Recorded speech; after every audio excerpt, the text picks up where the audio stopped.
Родом аз съм си тук от село Превала. Обичам много животните. Кокошките пускаме сутрин рано от 6:30 до 7. Два пъти сутрин някъде към 10 часа и след това към 3 часа. Слагам им и зелена трева, за да може да им е по-голямо разнообразието. Тук има обществената баня. Слага им и дървени стърготини, които всяка седмица подменяме, за да може да не ги пръскам с препарати.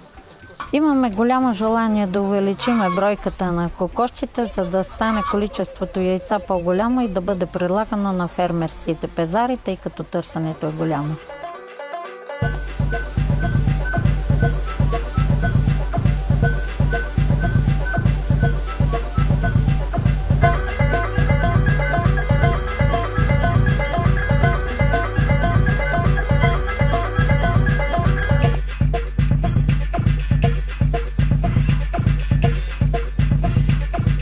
Яйцата снасят някъде до 3 часа, просто така са свикнали. Сутрин, откакто ги пуснеме, се качват в полозите.